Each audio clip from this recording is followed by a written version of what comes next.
दोनों जहां की दौलत मिलेगी, दोनों जहां की दौलत मिलेगी। कर लो वजीफा नामे मोहम्मद, कर लो वजीफा नामे मोहम्मद। दिल का उजाला नामे मोहम्मद, आंखों का तारा नामे मोहम्मद। अल्लाहुम्मा सल्ली अला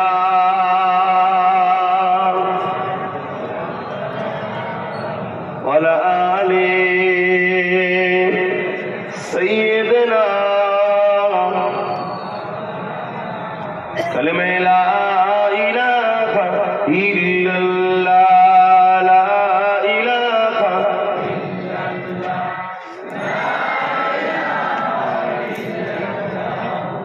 मुहम्मदुर रसूलुल्लाह। हस्बी रब्बी जल्लल्लाह, मा फी क़ल्बी खैरुल्लाह। नूर मुहम्मद सल्लल्लाह, हक़ ला इलाहा इल्लल्लाह, ला इलाहा इल्लल्लाह, ला इलाहा ला इलाहा इल्लल्लाह मुहम्मदुर रसूलुल्लाह। अल्लाहुम्मा सल्ली अला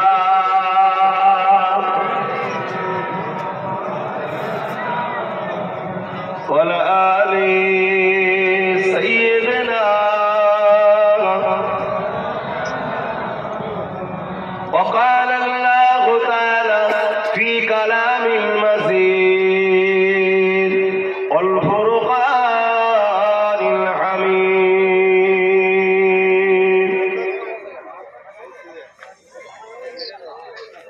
يا أيها الذين آمنوا اتقوا الله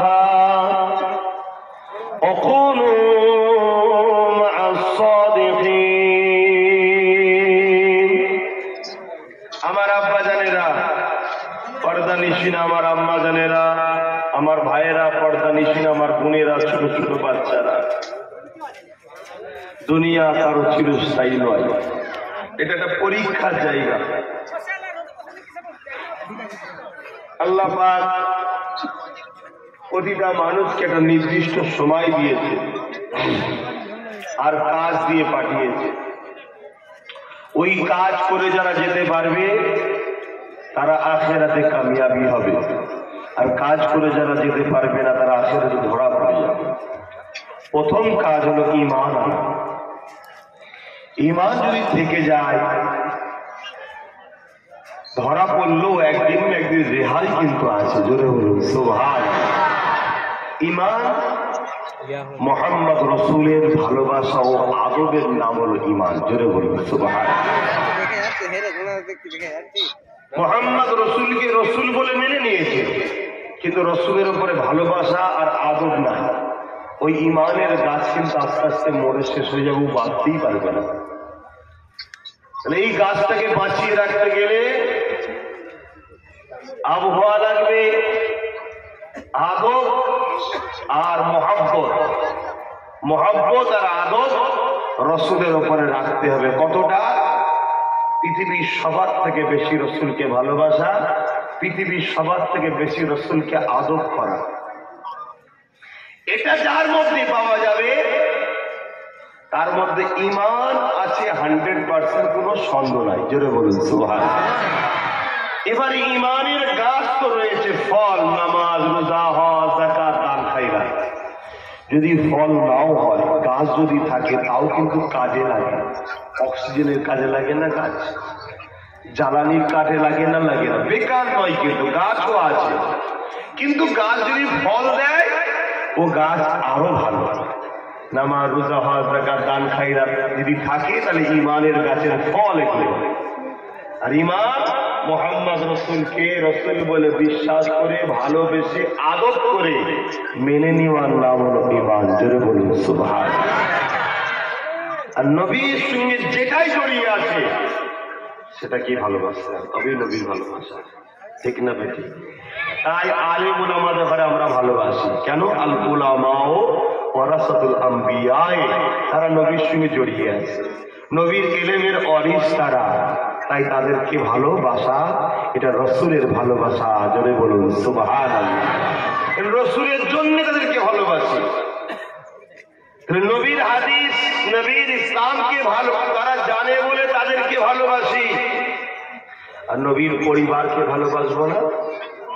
তাই শরীফুল নাসব বলা হয় তাদের ঘরে, নবীর খানদান আর সাহাবাদের খানদান, তাদেরকে ভালোবাসা শরিয়াতে ওয়াজিব।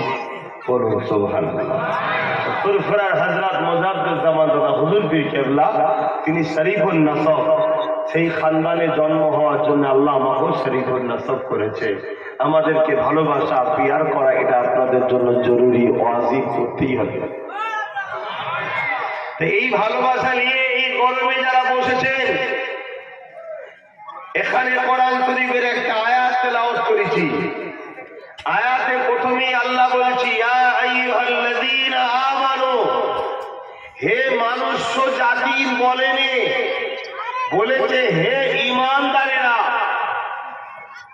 তা আশা করবো এখানে যারা বসে আছে আমরা ঈমানদার, তাই ঈমানদারদের লক্ষ্য করে আমিও এই আয়াতটাকে সামনে এনেছি। হে ঈমানদারেরা, তোরা আল্লাহকে ভয় কর এবং অকুনু মা'আস সাদিকিন, সত্যবাদীদের অনুসরণ হ। সত্যবাদী কারা? এক কথায় যারা তোমাকে যতক্ষণ থাকবে আল্লাহর হয়ে আল্লাহর পক্ষে কথা বলে তারাই হলো সত্যবাদী। জোরে বলুন সুবহানাল্লাহ। যাদের মাকসাদ একটাই আল্লাহ, দুনিয়ার সব রিশতা তাদের কাছে আল্লাহর জন্য, অর্থাৎ মান আহাব্বা লিল্লাহ ওয়া আবগাদা লিল্লাহ ওয়া আতা লিল্লাহ ওয়া মানাআ লিল্লাহ ফাকাদ ইসতাকমালাল ঈমান। প্রকৃত ঈমানের স্বাদ তো সে পায় যে ভালোবাসে আল্লাহর জন্য, দুশমনি করে আল্লাহর জন্য, প্রেম করে আল্লাহর জন্য, ঝগড়া করে আল্লাহর জন্য, আত্মীয়তা করে আল্লাহর জন্য, বিচ্ছেদ হয় আল্লাহর জন্য। সেই হলো প্রকৃত ঈমানের স্বাদ পানেওয়ালা। তাই আল্লাহ বলছে, হে ঈমানদারেরা, তোরা আমাকে ভয় কর। আমরা ঈমানদার তো নাকি? একটু বলবেন ভাই। কিন্তু আমরা ভয় করছি কই?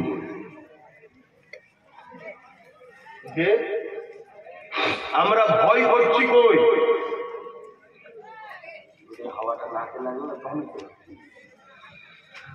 এই তো শরীর, এই তো জিন্দেগি। সামান্য একটু দম না নিতে পারলে গান হাই ফাই করছে, হাওয়াটা নাকে লাগছে, দম নিতে কষ্ট হচ্ছে। এই তো জিন্দেগি। আমরা আবার এত দাবিয়ে বেড়াই, এত লাফিয়ে বেড়াই। আল্লাহকে ভয় করি কই? অথচ আল্লাহ বলছে বান্দা আমায় ভয় কর। কেন না? তোরা যা করিস আমি আল্লাহ সব জানি। আর এক আয়াত সূরা হাশরের 20 নম্বর আয়াতে বলছে, ইয়া আইয়ুহাল্লাযীনা আমানু তাকুল্লাহ ওয়াল তানজুরু নাফসুম মা কদ্দামাত লিগাদ। হে ঈমানদারেরা, আল্লাহকে ভয় কর এবং প্রতিটা নফসের উচিত পরকাল নিয়ে ভাবা। এই তো চলে গেল। ইত্তাকুল্লাহ, তোরা আল্লাহকে ভয় কর। ইন্নাল্লাহা মা'as সাবিরিন। ইত্তাকুল্লাহা ইন্নাল্লাহা খাবীরুম বিমা তা'মালুন। আল্লাহ তোদের সবকিছু খবর রাখে। আল্লাহ রাখে না রাখে? মুখে যা বলছে আল্লাহ শুনছে না শুনছে না? এখন বলিনি, জীবের মধ্যে যা আছে আল্লাহ শুনছে না শোনে নাই? দিলের মধ্যে যা আছে আপনারা কেউ শুনতে পাচ্ছেন? আমার আল্লাহ সব জানে না জানে না? সেই আল্লাহ বলছেন ভয় করো নয়। আর যারা আল্লাহকে ভয় করবে কি পাবে? সূরা রহমানের মধ্যে আল্লাহ বলছে, ওয়ালিমান খাফা মাকাম রাব্বিহি জান্নাতান। তাদেরকে আমি দুটো জান্নাত দেবো। জোরে বলুন সুবহানাল্লাহ। আর একটু জোরে বলবেন না? আর একটু আওয়াজে হবে না? আল্লাহকে ভয়কারী দুটো জান্নাত পাবে। আপনারা ভয় করেন আল্লাহ? আচ্ছা, কারা ভয় করেছিল আর আমরা ভয় করি একটু দেখব। আল্লাহ পাকের কাবা শরীফে একজন মানুষ যাচ্ছে, নামটা পরে বলেছি। একজন মানুষ যাচ্ছে, তেনার সঙ্গে তেনার অনেক মুরিদ আছে। তাহলে বুঝতে পারছেন মানুষটা ছোটখাটো মানুষ না, হাইফাই মানুষ। মুরিদ শিষ্যরা আছে। যাবার পরে কাবা শরীফকে দেখেই আল্লাহ পাকের ওলি বান্দা, মাহবুব বান্দা, পিয়ারা বান্দা চুপ হয়ে গেছে। কিন্তু পড়তে হবে তো, লব্বাইক আল্লাহুম্মা লব্বাইক লব্বাইক লা শারীকা লাক লব্বাইক ইন্নাল হামদা ওয়ান নি'মাতা লাক ওয়াল মুলক লা শারীকা লাক। পড়তে হবে তো, না পড়ে চুপ করে আছে। আর যিনি জিনার কথা বলছি নাম শুনলে তো চমকে যাবেন, জ্ঞানের সাগর ছিলেন। জোরে বলুন সুবহানাল্লাহ। জ্ঞান তো তার বাড়ি থেকে উৎপত্তি হয়েছে। আমি পরে নাম বলছি। সাথীরা বলছেন, হযরত হুজুর আপনি তালবিয়া পড়ুন। বলছে আমার ভয় লাগছে। কেন? লব্বাইক আল্লাহ আমি হাজির আছি। অপর দিক থেকে যদি আল্লাহ বলে এ বান্দা তোমার হাজিরি আমার পছন্দ নয়, তাহলে আমি কি করব? ভয় কাকে বলে বুঝছেন? বলুন আপনারা ভয় করেন? আমার কথা বলছি, ভয় করি? আল্লাহর কাছে দোয়া করি আল্লাহ যেন তাকে চিনার এবং তাকে ভয় করার তৌফিক দেয়। বলুন আমিন। আল্লাহ পাকের বান্দারা সকলে রিকোয়েস্ট করলেন, হুজুর তথাপিও শরিয়াতে বিধান এটা পড়তে হবে। যখনই লব্বাইক বলেছে সঙ্গে সঙ্গে অজ্ঞান হয়ে আল্লাহ পাকের ভয়ে জমিনের উপরে পড়ে গেছে।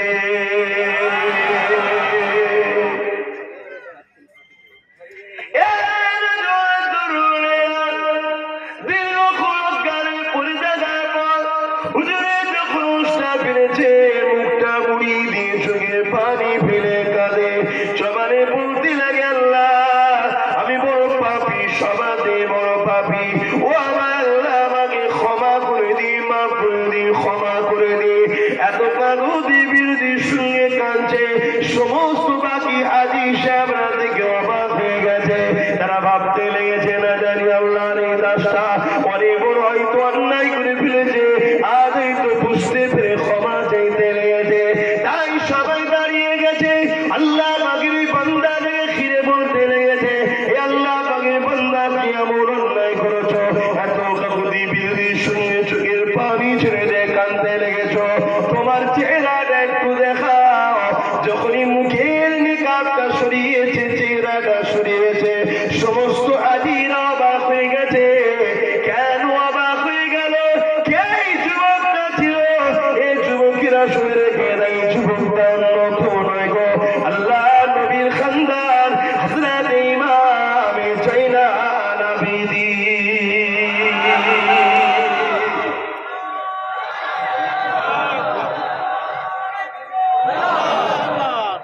হযরত ইমামে হোসাইন হুজুরের ঘরের সন্তান, হাসান হুজুরের ঘরের সন্তান।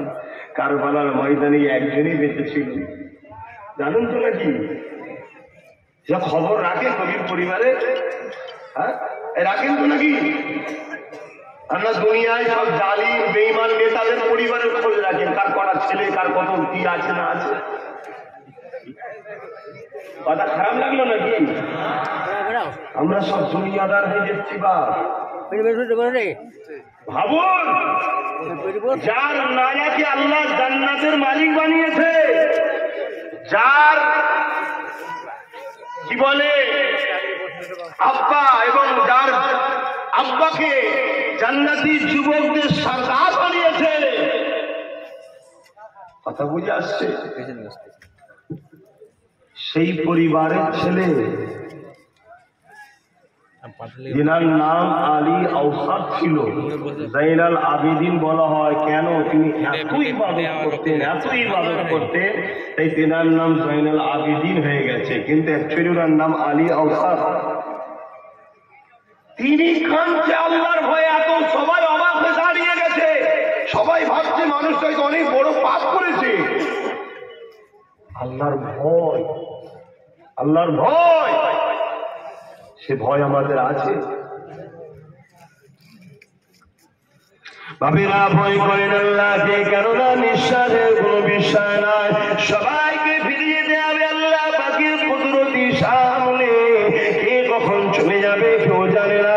কুল্লু নাফসিন যায়িকাতুল মউত, প্রতিটা নাফসকে মৃত্যু স্বাদ চাখতে হবে। এই যে একটা মানুষ আজকে চলে গেল, ইনারও মৃত্যু স্বাদ চাখা হয়ে গেল, না জানি আল্লাহ পাকের কবে টাকা আসবে, আমাকেও চলে যেতে হবে, আপনাদেরকেও চলে যেতে হবে। সবাইকে কিয়ামতের দিনে এই সামান্য রোদ আমরা সহ্য করতে পারি না। সেদিন মাথার এক বেগ দেখতে একাত করে আল্লাহ সূর্যকে নামিয়ে দেবে। ওই দিনে মাথার এক বেগ দেখতে একাত করে সূর্য নেমে যাবে। ওই দিন মাথার খেলুগুলো নাক দিয়ে ঘুরে ঘুরে পড়তে লাগবে ওই সূর্যের তাপেতে। ওই দিন আল্লাহ পাকের গায়ে সবাইকে দাঁড়াতে হবে। ওই দিন যদি আল্লাহ বলে, ওরে আব্বাস তোর আমার পছন্দ নয়, তোকে আমার পছন্দ নয়, সেদিন আমার দশাটা কি হবে? পৃথিবীর কেউ নেই আমাকে বাঁচাতে পারবে, পৃথিবীর কেউ নেই আমাকে আল্লাহ পাকের কাছে রেহাই দিতে পারবে। এ যুবকেরা, তাই তোমাদেরকে বলে দিয়ে যায়, দুনিয়াদারি করতে হবে, দুনিয়াদারির মধ্যে দিয়ে আল্লাহকে ভয় করে আল্লাহ পাকের কাজগুলো করে যেতে হবে। দুনিয়াদারির মধ্যে দিয়ে রাসূলের সুন্নাত অনুযায়ী দুনিয়াদারি করতে হবে।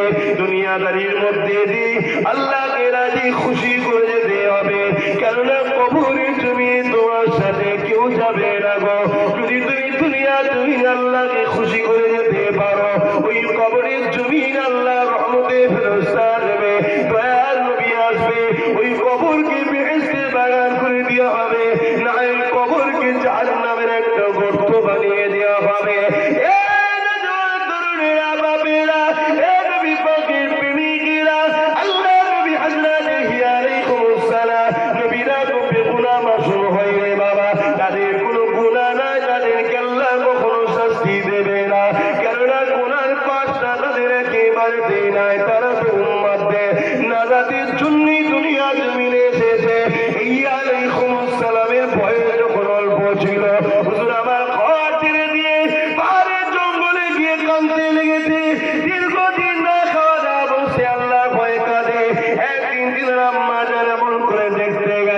বাচ্চাটা কি ব্যাপার এখনো কেন আসেনি? ওই সময় যখন মায়ের পায়ের আওয়াজ পেয়েছে, হযরত ইয়া আলাইহিস সালাম বলতে লেগেছে, এই হযরত আজরাইল মনে করে সাল্লাম এসেছে, আমাকে একটু সময় দাও, আমি আমার জনম দুঃখিনী মায়ের সঙ্গে একবার দেখা করে আসি। ওই সময় মা বলেছিল, বাবা আমি তোমার মায় আসছি, আজরাইল নয়। ওই সময় মা জানতে চেয়েছিল, বাবা তোমার তো এখন বয়স হালকা, এই বয়সে এত কেন কাঁদো, কি হয়েছে তোমার? ওই সময় ইয়া আলাইহিস সালাম বলেছিলেন, মা আল্লাহ যদি কিয়ামতের দিন আমায় বলে আমাকে তোর পছন্দ নয়, তোর আমল আমার পছন্দ নয়, মা সেই দিনকে তুমি আল্লাহ থেকে আমাকে বাঁচাতে পারবে? মা বলেছিল, কখনোই সম্ভব নয়, আল্লাহ যাকে অপছন্দ করবে তাকে বাঁচানো যাবে না। ওই সময় বলেছিলেন, মা তাহলে আপনি আমাকে রুখবেন না, আমি আমার খালিক মওলা আল্লাহর ভয়ে কাঁদতেছি। একটা নবীরা বেগুনাহ হয়, অর্থাৎ তারা জীবনে গুনাহ করবে না, এরকম সিস্টেম থাকে। গুনার যেটা পার্ট থাকে তো নাকি, পার্টটাই নবীদের। তিনারা আল্লাহর ভয়ে ছোটবেলা থেকে কাঁদছে। আমাদের এখনো 30, 40, 50 বছর হয়ে গেল হারাম খাওয়া থাকতে হবে। এতিমের ঝাড়া, গরিবের ধাওয়া, এর চাল চুরি করা, ওর তেল চুরি করা, ওর জমির আল কেটে বেরিয়ে নেওয়া, তারপরে বেটার বিয়ে দিয়ে ফোন খাওয়া, এরকম হারাম খাই না খাইনি? ও তো মাথায় ঢুকছে, কি খেয়ালে আছেন আমরা? আমার ওয়াজ খারাপ লাগছে? আমি কি তোমাদের খুশি করার জন্য ওয়াজ করবো না আল্লাহকে খুশি করার জন্য? তাহলে বাপ শুনতে হবে। এখন সমস্যা তো উল্টো হয়ে গেছে। আল্লাহ রাসূল বলছেন, দুনিয়া এমন একটা দিন আসবে, সেদিন দেখবে তুমি যখনই হক কথা বলতে যাবে, যখনই কারো গায়ে লাগবে, সে অন্যায় করছে তথাপি তোমার বিরুদ্ধে করবে, সে নিজের ভুলটাকে শুধরাবে না কিন্তু বিরোধী করবে। সেই সময়টা এসেছে না আসলে? রসুল বলছে ওই সময় তোমাদের উচিত হবে নিজেকে জাহান্নাম থেকে বাঁচাবার জন্য শুধু ভাবো। তথাপিও আপনারা আমাদেরই তো সন্তান, আমার না হলো আমার বাপের তো, আমার বাপের না হলো আমার দাদর তো, আমার দাদরও যদি না হয় মোজাদ্দেদ জামানেরই তো সব রুহানি ছেলে আপনারা, অন্য কেউ আছেন নাকি? আর যদিও মোজাদ্দেদ জামানের না হন, অন্য কোন দরবারে যদি হন, সেও তো আল্লাহর ওলিদের ঘরেরই ছেলে তোর বাবা। তোমরা নবীকে তো ভালোবাসো, নবী তো বলেছেন আমার উম্মত আমার রুহানি সন্তান, এখানেও বাদ নাকি তোমরা? দুটো জিনিস, গুনাহ মাফ হয়, ইসলামের ক্ষতি মাফ হয় না। আমরা তো গুনাহ করতে করতে করতে করতে গুনাহ হার মেনে গেছে, এখন ইসলামের ক্ষতি করছি তো আমরা। কষ্ট হচ্ছে, অসুবিধা হচ্ছে। আল্লাহকে ভয় করে, ভয় করেছিলেন কে? হযরত ইমাম আযম নোমান বিন সাবিতুল্লাহ ভয় করেছিলেন।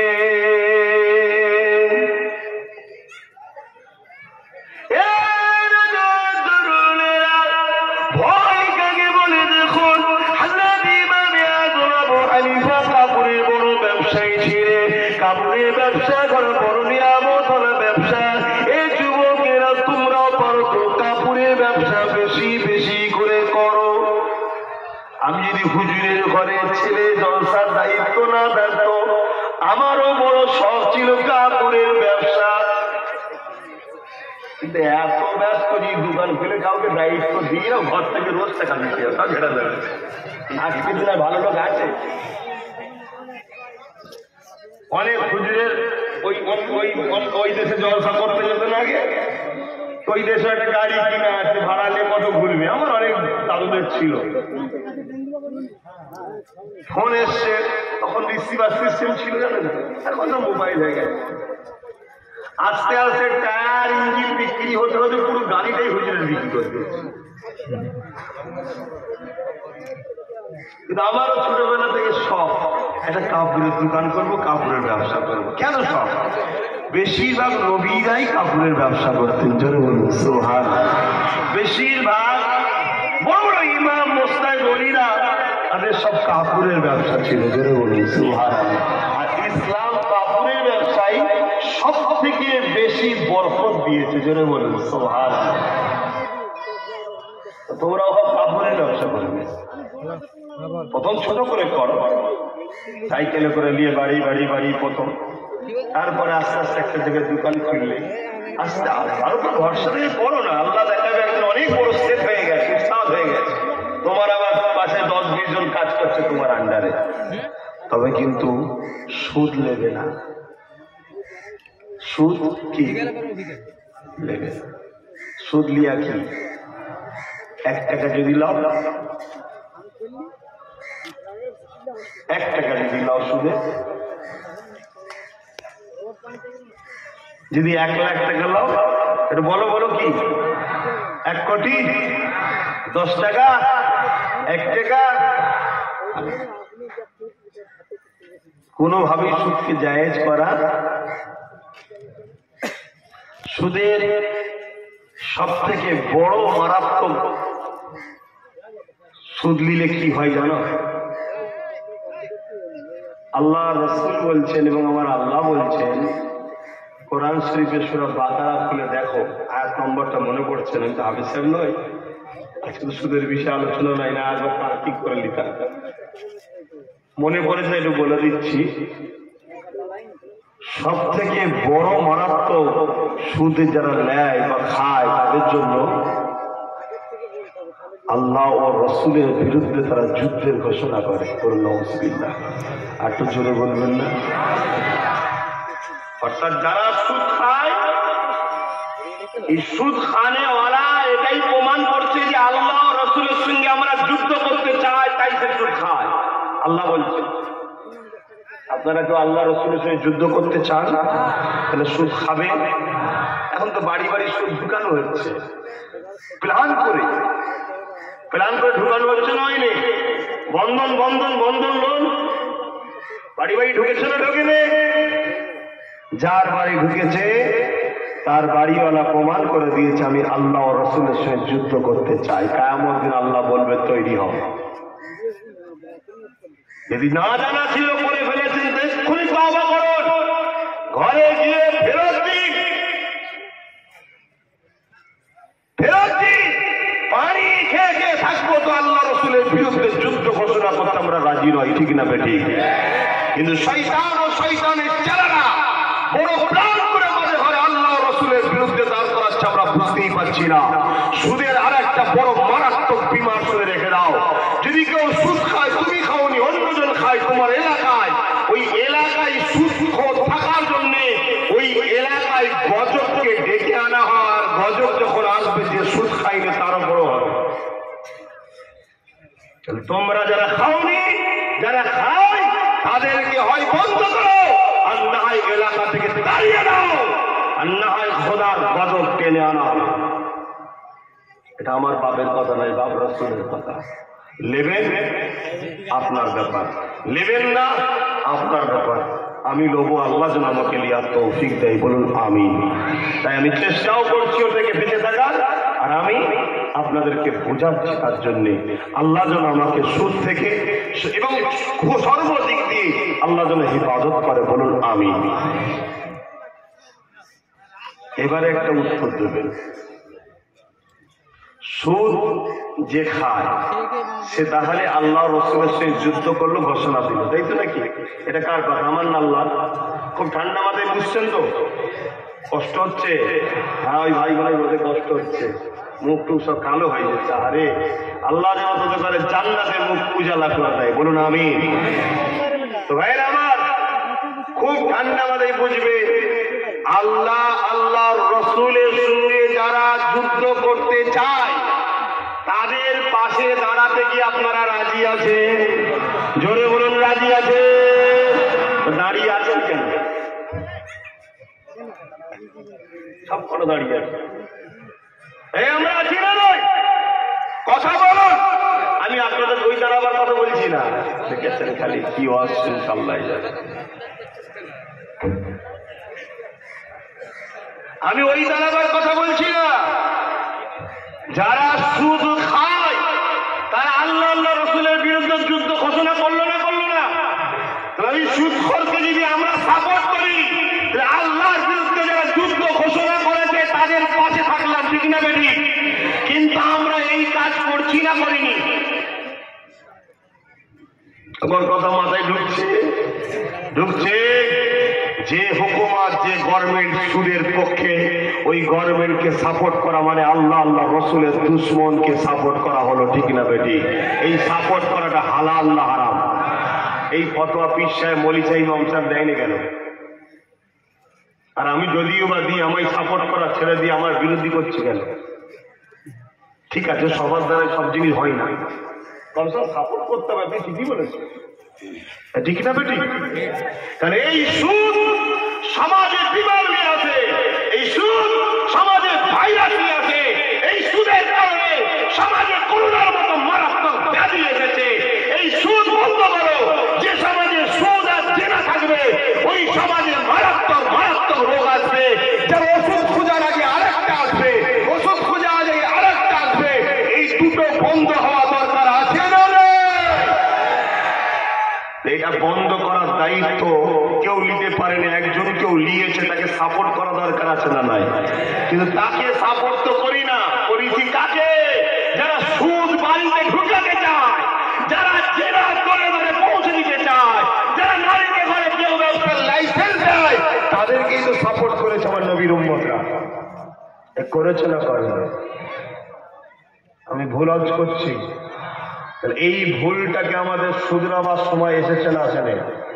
আজ এখানে বসে তওবা করুন আমার সাথে। বিসমিল্লাহির রহমানির রহিম। হে আল্লাহ তাআলা, আমি জানা অজানা, ইচ্ছা অইচ্ছা সকল গুনাহ হইতে তওবা করিতেছি। আস্তাগফিরুল্লাহ রাব্বি মিন কুল্লি যামবি ওয়া আতুবু ইলাইহি।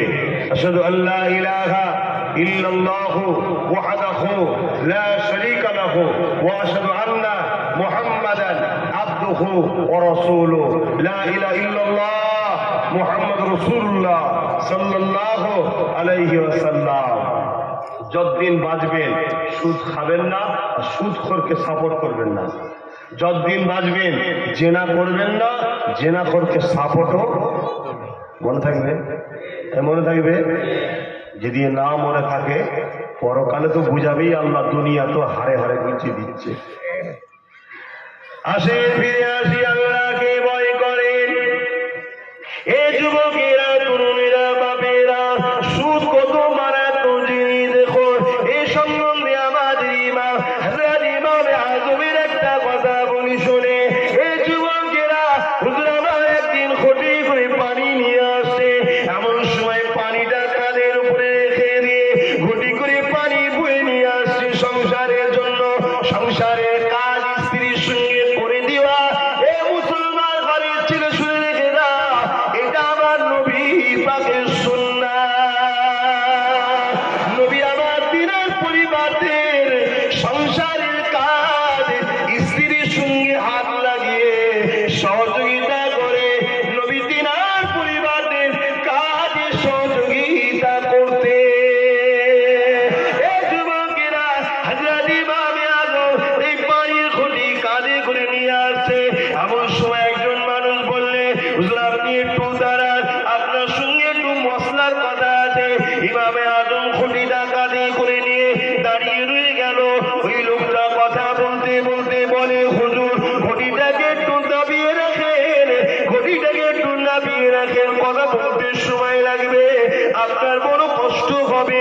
হুজুর আমার বলেছেন, না রে বাবা, যেখানে ঘটিটা রাখবো এই জমিনটা যার, সে আমার কাছে টাকা ধার নিয়েছে। আমি যদি ঘটিটা রাখি, ওই ঘটির তলায় পানি আছে, কাদা হবে, কিছু মাটি ঘটির সঙ্গে উঠে যাবে। না জানি কিয়ামতের দিনে সুদ নেওয়ার জন্য এই সামান্য মাটি ঘটির তলায় লেগে যাবে, এটা সুদ হিসাবে না ধরা পড়ে যায়। এতটা ভয় করতেন তারা। আজকে দিনে আমরা কি করে বেড়াচ্ছি একটু ভেবে দেখো। এ যুবকেরা, তরুণীরা, বাপেরা, আল্লাহকে ভয় করো। আল্লাহকে ভয় করেছিলেন কে? ইমাম আযম আবু হানিফা। হুজুর আমার কাপড়ের দোকান ছিল, কাপড়ের দোকানে একজনকে একটা কাপড় দিয়েছে, ওই কাপড়টা ঘরে নিয়েছে, সে তার স্ত্রীকে দিয়েছে। স্ত্রীর কাপড়টা পছন্দ হয়নি, এই জন্য লোকটা আবার ফিরে এসেছে, হুজুর এই কাপড়টা আমার স্ত্রীর পছন্দ নয়, এটাকে আপনি চেঞ্জ করে দেন হুজুর। ইমাম আযম ওই কাপড়টাকে নিয়ে চোখের পানি ফেলে কাঁদতে লেগেছে। ওই মানুষটা মনে করেছে, আরে হুজুরকে মনে হয় দুঃখ দিয়ে দিলাম, এত বড় আলেম বিয়াদবি হয়ে গেল। এই হাত জড়ো করে ক্ষমা চেয়ে বলে, হুজুর আমার বড় ভুল হয়ে গেছে, আপনি আমার কাপড়টা ফিরিয়ে দেন, আমি আমার স্ত্রীকে বুঝিয়ে বাজিয়ে দিয়ে দেবো। ইমাম আযম বলেন, না রে বাবা, এর জন্য আমি কাঁদি নাই, তুই কাপড়টা ফেরত নিবি, অন্য কাপড় দেবো, আমার পছন্দ হবে না আবার নিয়ে যাবি। যদি আমার দোকানের কোনো কাপড় পছন্দ না হয় অন্য দোকান থেকেও নিয়ে যাবি। কিন্তু আমার মনে পড়ে গেছে, কাল কিয়ামতের ময়দানে আমি যখন আমল নামা আল্লাহকে দেবো, আমার আল্লাহ যদি বলে, এ আবু হানিফা নোমান বিন সাবিত রে, তোর আমল নামা আমার পছন্দ নয়, অন্য কোনটা আমি তাহলে দেবো, চেঞ্জ করার তো কিছু সেখানে থাকবে না। এই জন্য আল্লাহর ভয়ে আমি কাঁদতেছি। আরো জোরে বলুন সুবহানাল্লাহ। ব্যবসা করছে ঠিকই, আল্লাহর ভয় আছে না নাই? এই লোকটা জীবনে মনে হয় কাউকে 2 নম্বরই মাল দেবে। আমাদের অন্তরে যদি আল্লাহর ভয় থাকে, আমরা কোনোদিন কাউকে ঠকাতে পারবো?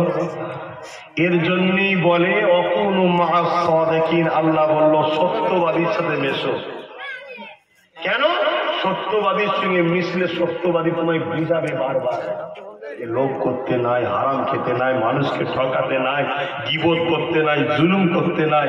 এজন্য বলছে আল্লাহকে ভয় করো আর সত্যবাদীদের অনুসরণ করো। আপনা আমার তো আল্লাহর ভয়ও উঠে গেল, আর সত্যবাদীর সঙ্গে মিশা তো দূরের কথা, দুনিয়ায় সব থেকে নাম্বার 1 যারা মৃত্যু, তাদের সঙ্গে সম্পর্ক এখন আমাদের। ভুল বললাম বা?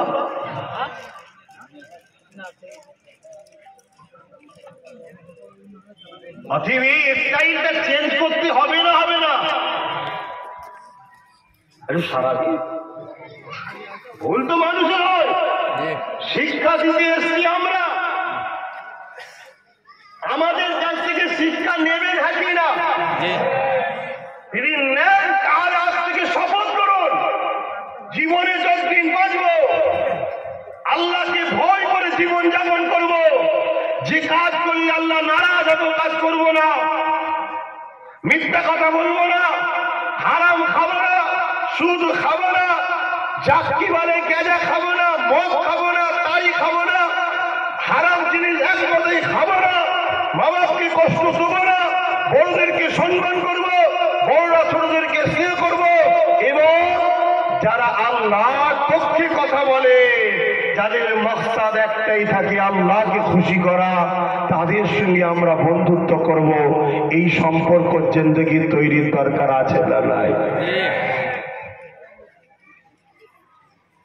বাবের আল্লাহকে ভয় করুন, না জানি কিয়ামতটা কেমন দিন হবে, আমি আপনি কি বুঝছি জানি না, তবে রাসূল যতটুকু বলেছে তার মধ্যে থেকে একটু সংক্ষেপে বলে যায়। এই যে বাঁকুড়া জেলার মানুষ, সামান্য রোদ শুরু হয়েছে, বৈশাখ জ্যৈষ্ঠ মাস আরো কত গরম আপনাদের হয়, কিন্তু যতই গরম হোক না কেন কিয়ামতের কাছে গরমটা কিন্তু কিছুই নয়।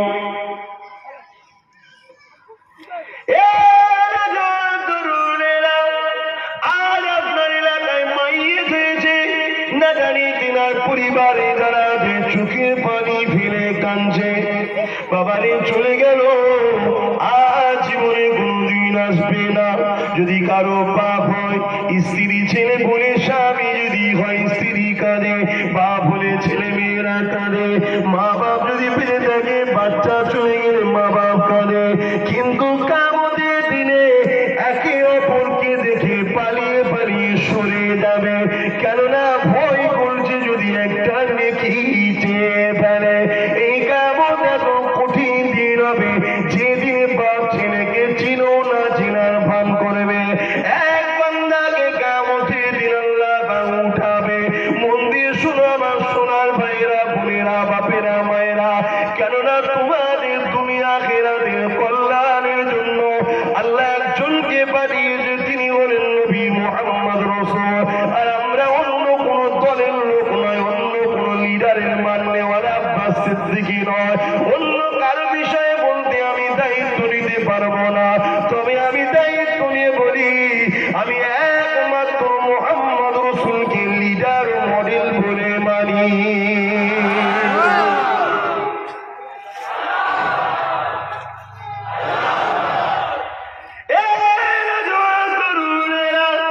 তাই মন দিয়ে শুনলাম, দুনিয়ার অন্য কোন লিডার দলের লোক আমি নয়, আমি যে তার কথা বলবো তোমাকে ধাপ্পা দিতে এসেছি তা নয়, আমি একজনকে মানি যিনি আল্লাহ পাকের দোসর আখেরি নবী। সমস্ত ধর্মের কিতাবে যার কথা রয়েছে, যদি আপনি তাওরাত খুলেন আমার নবীর কথা পাবে, আপনি জবুর খুলেন আমার নবীর কথা পাবে, আপনি ইনজিল খুলেন আমার নবীর কথা পাবে। ভারতবর্ষে যাদের সংখ্যা অনেক বেশি হিন্দু ভাই বোনা হয়, কিন্তু তাদের ধর্ম হলো সনাতন ধর্ম, সেই ধর্মের কিতাব হলো বেদ। ওই বেদ যদি আপনি খোলেন, ওখানেও আমার নেতা মুহাম্মদ রাসূলের ভবিষ্যৎবাণী পাবে। সেই নবী আমার ময়দানে মাসুর সম্বন্ধে কি বলছে শুনে রেখে না, বাবারা আল্লাহকে ভয় করেন, আল্লাহকে ডরেন, পৃথিবীর যেখানে থাকেন না কেন মনে রাখবেন আমার আল্লাহ আপনাকে কিন্তু দেখতে পাচ্ছে, ঘরের দরজা দিয়ে আছে, আল্লাহ কিন্তু আপনাকে দেখতে পাচ্ছে, দুনিয়ার কেউ দেখতে পাইলে আল্লাহ কিন্তু আপনাকে দেখতে লেগেছে, তাই আপনাকে সতর্ক হতে হবে। বাবারা, নওজোয়ানেরা, আল্লাহ নবী জানিয়ে দিলেন কিয়ামতের দিনেতে একটা বান্দাকে আল্লাহ উঠাবে, উঠিয়ে বলবে, বান্দারে আমলনামা দেখা, হিসাব নিতে নিতে দেখা যাবে ওই বান্দাটার মাত্র এক কম্পনে যাওয়ার জন্য আমার আল্লাহ পাক ওই বান্দাকে বলবে, বান্দারে আফসোস, যদি তোমার আর একটা নেকি থাকতো তাহলে তুমি জান্নাতি হয়ে যেতে পারতে। একটা নেকি। শুনছেন তো? আমি যখন এইসব আল্লাহ ওলিদের জীবনীগুলো দেখি ভাবি কথা আমি কি করে পার হব। তারা এত বড় হাস্তি হয়েও আল্লাহকে এত ভয় করে, দিন রাত তারা কান্ত। আমি আমার রসুলের কথা বলছি ভাই, আমার নবী জান্নাতে যান। সেই নবী যখন কান্ত সাহাবার অবাক হয়ে যেতেন, অনেক সময় কান্নার চোটে চোখটা ফুলে যেত, খোলা যেত না, এত কাঁদতেন বললেন। আমাদের কি দশা হবে? আমরা তো হারামকে এইভাবে খাই যেন মনে হচ্ছে জান্নাত থেকে এসছে খাবারটা। হাসেনি আমার সোনার ভাই, আর মাফ করবেন, কিছু মনে করবেন না। আমি সবাই বলছি, একদল আলেম উলামা পীর সাহেব পীরজাদা আজকের দিনে এরাও মানে হারাম খাওয়াতে পিছপা নেই, একদম অ্যাডভান্স চলছে। সমাজকে বিক্রি করে দিয়ে পর্যন্ত একদল খাচ্ছে, যা বিক্রি হয়েছে আমার মাল পানিতে। কথা বুঝছেন না? আমি কারণ নাম বলেছি, কিন্তু হচ্ছে বাবা। কিছুদিন আগে, দু-তিন দিন আগে, 2-4 দিন আগে খবর পেয়েছেন কি জানি না, আরামবাগে একটা ইমাম সাহেবকে মেরেছে। মিডিয়ায় দেখেছেন আপনারা? খবর পেয়েছেন তো? চোখ ফোক সব খুলে গেছে, দেখেছেন? ঠিক দেখেছেন? একটু হাত তুলবেন। আরামবাগের ব্যাপারটা হাত নামান। ওনাকে দেখতে গিয়েছিল একটা এমএলএ, দেখেছেন? কে বলেন দেবেন? এটা খালি হয়ে যাবে, আবার দেখবেন বলবে যে এখানে ঢুকানো যায়। এ কথা খারাপ হয়ে আর লাগলে আবার সরে যাবে। কি মার মারলো বেচারিটাকে। কমসে কম ইমাম অ্যাসোসিয়েশন যে কমিটি সব বেরিয়েছিল, কি সব নাম টাম দিয়ে, তাদের তো প্রতিবাদ করা দরকার ছিল। আব্বাস সিদ্দিকী তো প্রতিবাদে নামলে সমস্যা। আপনারা তো বলবেন বিজেপির দালাল। আপনারা বলেন তো নাকি? সব যে একটু বলে নেন, কেউ বলবেন না একবার চিল্লে, ও বিজেপির দালাল, আমি খুশি হব। বলেন, যদি বলেন কেন খুশি হবেন? কিয়ামতের দিনে একদল লোককে উঠানো হবে, দেখা যাবে তার নেকি অনেক আছে, ওই নেকিটা একজন নির্দোষ লোকের বিষয়ে সমালোচনা করার জন্য তার ঘাড়ে চাপিয়ে দেওয়া হবে, আর তার গুনাহটাকে তার ঘাড়ে চাপিয়ে দেওয়া হবে। আমার বিষয়ে বললে আমার লাভ হচ্ছে না লস হচ্ছে? হ্যাঁ, আমার গুনাহ তোর ঘাড়ে চাপানো হবে, তোর নেকি আমার ঘাড়ে চাপানো হবে। আসেন বোঝার চেষ্টা করেন, ময়দানে মাসটা বড় কঠিন হবে। আল্লাহ পাকের এই বান্দাটা বলতে লাগবে, ও রব্বি আল্লাহ পাক, একটাই তো নেকি কম করেছে। আরে বান্দা, একটা নেকি কম, যদি একটা নেকি তোর থাকতো তাহলে তুই জান্নাতি হয়ে যেতি। ওই সময় বান্দা বলতে লাগবে, ও রব্বি আল্লাহ পাক, আপনার কাছে কি একটা আরজু জানাতে পারি? আমার আল্লাহ পাক বলবে, কি আরজু বল? আল্লাহ পাক, আপনি যদি আমাকে একবার সুযোগ দেন, আমি একটু ময়দানে মাসুরটা ঘুরে ঘুরে দেব। এখানে আমার বাপ আছে, তিনাকে গিয়ে বলবো যদি একটা নেকি দিয়ে দেয়। এখানে আমার মা আছে, তিনাকে গিয়ে বলবো যদি একটা নেকি দিয়ে দেয়। এখানে আমার মেয়ে আছে, ছেলে আছে, স্ত্রী আছে, পরিবার আছে, বাচ্চা আছে, তাদেরকে যে বলবো একটাই তো নেকির ব্যাপার, যদি একটা নেকি দিয়ে দেয়। এ যুবকেরা, মৃত্যু সবার হবে, এই মরণের আগে শুধরে যা, মরণের আগে তওবা করে না। অতএব ভালো জায়গায় থাকলে ভালো হওয়া যাবে, চোরের সঙ্গে থাকলে চোর হওয়া যায়, মাতালের সঙ্গে থাকলে মাতাল হওয়া যায়, আল্লাহওয়ালাদের বাচ্চাদের সঙ্গে থাকলে অবশ্যই ইনশাআল্লাহ আল্লাহওয়ালা হয়ে যাবে। এই বলে দিয়ে যায়, শুনে রেখে যায়। ওই সময় বান্দাকে বলতে লাগবে, বান্দারে, এটা ময়দানে মাসর, এই জায়গায় কে তোকে দেবে রে বান্দা? তবে তুই যখন বলেছিস একবার গিয়ে দেয়, বান্দা খুশি খুঁজে পেয়ে যাবে, আব্বাকে যে বলতে লাগবে আব্বা আমি আপনার সন্তান, একটা নেকি কম হওয়ার জন্য আমি জাহান্নামী হয়ে যাচ্ছি আব্বা, দুনিয়ায় আমায় কেউ কিছু বললে তুমি আমার জন্য মারপিট করতে বেরিয়ে পড়তে, কষ্ট করে মেহনত করে ইনকাম করে আব্বা তুমি আমাকে কাপড় চোপড় কিনে দিতে। কি গো বাপেরা ছেলেদের দেয় না, ছেলের কিছু হলে বাপ চুপ থাকে। এত মায়া আমার জন্য মাকে কতবার বকেছ, কি বকে না বকে না, এই বাচ্চা কাঁদছে কেন বলে না বলে না, সব করেছ আমার জন্য আব্বা, না খেয়ে জমিয়ে জমিয়ে ঘর বাড়ি করে দিয়েছ, আজকে একটা নেকির জন্য তোমার বাচ্চা জাহান্নামী হয়ে যাবে, বাপ একটা নেকি দে না। বাপ কি বলবে জানো কিয়ামতের দিনে, কে তুমি, আমি তোমায় চিনি না, যাও ইযহাবু ইলা গায়রি, অন্য কারো কাছে যাও, নফসি নফসি নফসি, আমার কি হবে। এই যে চলে গেল কদিন, এক সপ্তাহ, এক মাস, ভুলে যাবে যাবে না। কথা বলাটা বাস্তব না বাস্তব নয়? হ্যাঁ, যারা আল্লাহ ওয়ালা তাদের ব্যাপারটা না, যেমন দাদা হুজুর কবে চলে গেছে, ভুলে গেছেন নাকি? এই যত বাচ্চা ভাই দাদা হুজুর ভুলে গেছিস, এরা বলছেন না, তার মানে কি এখনো 70 বছর দাদা হুজুর রইল, আবার এরা আমার ছেলেদের নিয়ে আসবে, আবার এদের ছেলেরা আমার ছেলেদের থেকে দাদা হুজুর শিখে যাবে, আবার তাদের বাচ্চারা আরো 70 বছর ধরে রাখবে। বলুন সুবহানাল্লাহ। কেন? আল্লাহ বলেছে যে আমার হয়ে যায় আমি তামাম কায়নাতকে তার করে দিই, জোরে বলুন সুবহানাল্লাহ। কিন্তু সত্যটাকে তো মেনে নিতে হবে। প্রতিটা বাড়িতে যদি দরদ থাকো না কেন, মারা যাওয়ার পরে কেউ বেশি দিন তাদেরকে রাখতে চায় না।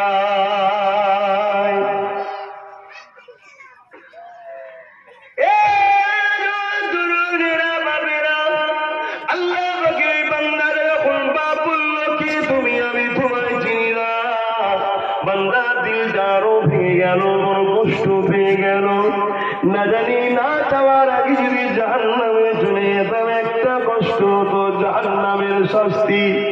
এখানে তো বাপ আমায় চিনল না, এই কষ্টটাও আমার ফেরে দিমাগে বড় হাতে হাতে লাগবে, ঠিক না? তথাপিও বাপটা আগিয়ে গিয়ে ছেলেটা আগিয়ে গিয়ে নিজের মায়ের কাছে চলে গেল। মা, আপনি আমাকে 10 মাস 10 দিন গর্ভে রেখেছিলেন, আপনি আমাকে স্তনে দুধ পান করিয়ে খাইয়ে বড় করেছেন মা।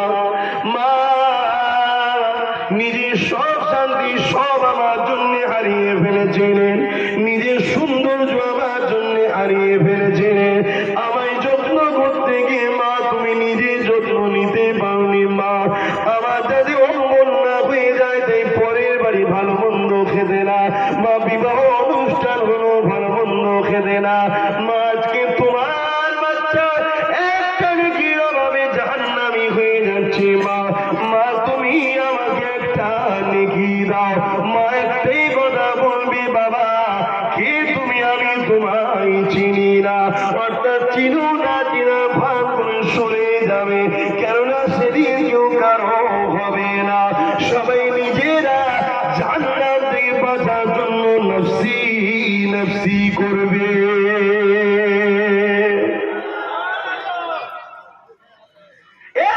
যুবকেরা তরুণেরা, ওই দিনের কথা ভাবুন, ভয় করুন আল্লাহকে। তবে সরে গেলাম খুশি খবর আপনাদের দিয়ে যায়, কেননা আয়াতে বলা হয়ে যখন দেখে সত্যবাদীদের অনুসরণ করো, কিয়ামতের দিনে এমন লোককে আল্লাহ জান্নাত দেবে যারা কিনা আলেমে হাক্কানীদের সঙ্গে একখান চায় বসে খেয়েও থাকে। এইরকম লোককেও আলেমে হাক্কানীর সাথে থাকার জন্য আল্লাহ তাদেরকে জান্নাতি বানিয়ে দেবে। বুঝছেন তো নাকি? তাহলে কাদের সঙ্গে মিশবেন বুঝতে পারছেন? যারা আলেমে হাক্কানীদের ঘরে জবাই করতে চাইছে তাদের সঙ্গে মিশবেন নাকি?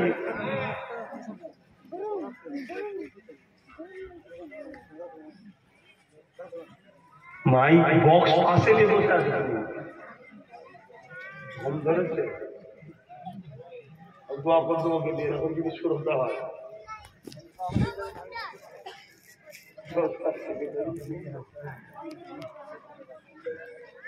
কি শুনছো তোমরা? কি ওনার মতো শুনছো নাকি?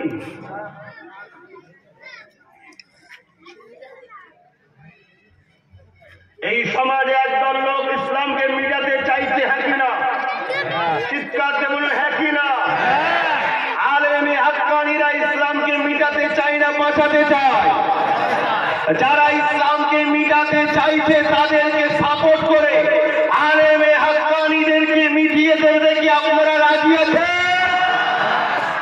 কিন্তু আপনারা তো করছেন না। ভুলটা ভাঙছে না ভাঙেনি? ভুলটা ভাঙছে না ভাঙেনি? যদি ভেঙে থাকি কপাল ভালো, কেন এখন তো নিঃশ্বাস চলছে। আর যদি মরণের পরে আর কোন রাস্তা না। আল্লাহ পাকের এই বান্দাটা মায়ের কাছে যখন এই কথা শুনলো, মায়ের কথা শুনে আর দিলটা ভেঙে গেল। আরে আমার জনম দুঃখিনী মা, আমার জন্য আব্বার কাছে কত বকা খেয়েছে, আব্বার পকেট থেকে টাকা বার করে আমাকে দিয়েছে খাবার খাবার জন্য। কি করে দিয়েছে না দেয়নি? বাপ এসে স্ত্রীকে বকেছে, মা মাথা হ্যাঁ করে শুনেছে বাচ্চার খুশির জন্যে। আজকে সেই মা বলে তোমাকে আমি চিনি না। বুঝছেন তো কেমন কঠিন দিন?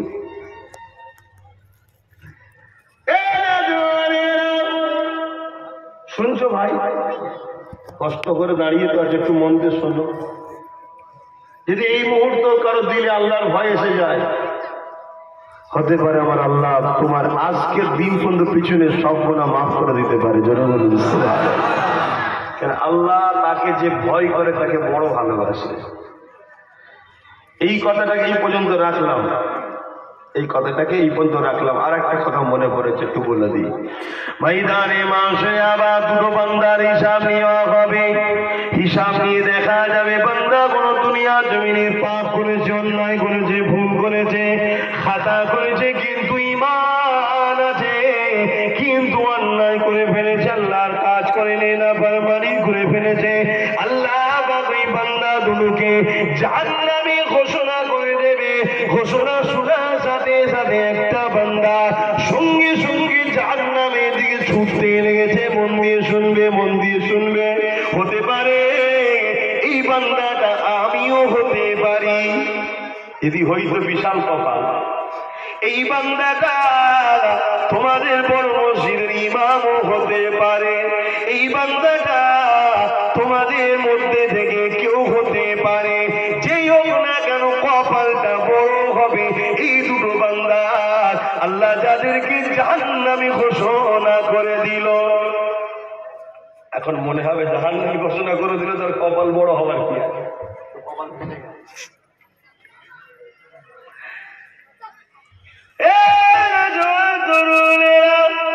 আল্লাহ নবী সাহাবাদিওকে ওয়াজ করেছে, বাবা রাসূলকে রেখে দাও। ওই সময় একটা বান্দা দুনিয়ার মধ্যে শোনার সাথে সাথে জাহান্নামের দিকে ছুটতে লাগবে। আর এক বান্দা শোনার পরে এক পা আগের দিকে যাবে, আর এক পা করে পিছন দিকে তাকিয়ে দেখবে। ওই বান্দা যে ছুটে যাবে, আল্লাহ বারিস্তাকে বলবে, ওরে আমার বারিস্তারে দেখ, আমি এদের দুজনকে জাহান্নামে ঘোষণা করে দিলাম। একজন শোনার সাথে জাহান্নামে ছুটতে লেগেছে, আর একজন এক পা করে আগায়, আর একবার করে আমার চাঁদিমের দিকে ছেড়ে ফিরে দেখায়। ওই দুজনকে আমার দরবারে আবার ফিরিয়ে নিয়ে আল্লাহ পাকের ফারিস্তা ছুটে যেয়ে তাদের দুজনকে ধরে দাঁড় করিয়ে দেবে। আল্লাহ পাকের বান্দা, আল্লাহ তোমাদেরকে আবার ডেকেছে, চলো। তারা ভয় কাঁপতে আল্লাহ পাকে আর চাঁদিমে নিচে এসে দাঁড়িয়ে যাবে। এই দাঁড়ানোর পর আল্লাহ পাক ওই বান্দাকে জিজ্ঞাসা করবে, যে বান্দা হুকুম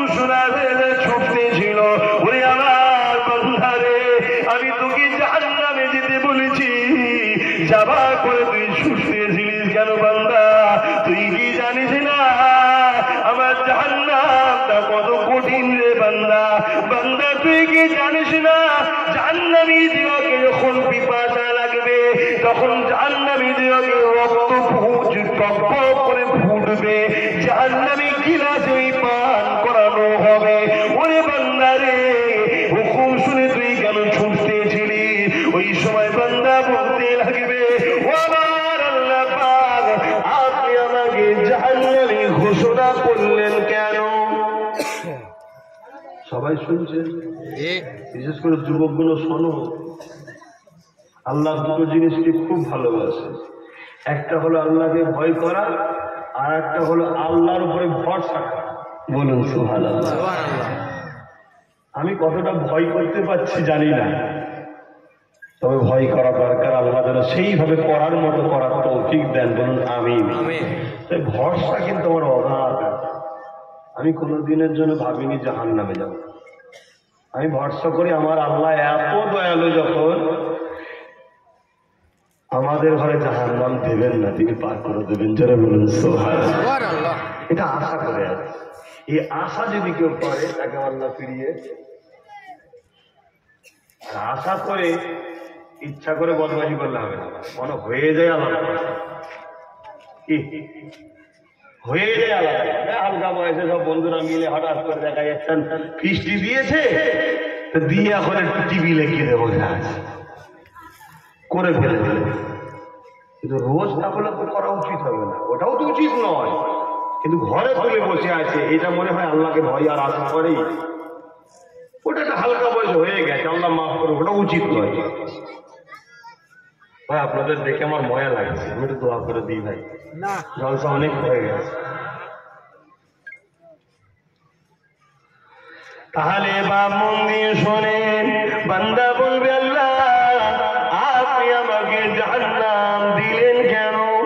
ওরে বান্দা রে, তুই আমার হুকুম মানিসনি বলেই তো জাহান্নাম দিয়েছি। আল্লাহ আপনার হুকুম মানি না বলে জাহান্নাম দিয়েছেন। আল্লাহ এখন আপনি আমাকে হুকুম করেছেন একটা, কি হুকুম? বান্দা জাহান্নামে যা, এটাও তো আপনার হুকুম। দুনিয়ায় মানিনি, তাই জাহান্নাম দিয়েছে। আমার ভয় হয়েছে এই হুকুমটা যদি না মানি, না জানি আরো যদি কিছু কঠিন শাস্তি দেয়। আল্লাহ আপনাকে ভয় হয়েছে, আপনার ভয়ে আমি জাহান্নামে ছুটতে লেগেছি। আল্লাহ আমার আল্লাহ বলবে, ওরে আমার বান্দারে আর একবার বল, তুই কি বললি? আল্লাহ আপনি আমাকে হুকুম করেছেন দুনিয়ায়, ওই হুকুম মানিনি বলে জাহান্নাম দিয়েছেন। আল্লাহ আজকে আপনি আমাকে হুকুম করেছেন জাহান্নামে যা। আল্লাহ আজকে আপনার হুকুমটা যদি না মানি, আমার বড় ভয় হয়, না জানি আরো যদি কিছু শাস্তি দেয়। আমার আল্লাহ বলবে, বান্দা তুই আমাকে ভয় করলি? বান্দা বলবে, জি আল্লাহ ভয় করেছি, আপনাকে ভয় লেগেছে আমার, আপনাকে ভয় করেছি আমি। আল্লাহ বলবে, আমার তো জাত পাকের কসম, যে আমাকে ভয় করে থেকে তুমি জাহান্নামে দিই না। বান্দা রে, তোর পাপকে আমি চেপে দিলাম, আমার দয়ার বিনিময়ে আমাকে ভয় করার জন্য আমি আল্লাহ তোকে জান্নাতি বানিয়ে দিলাম।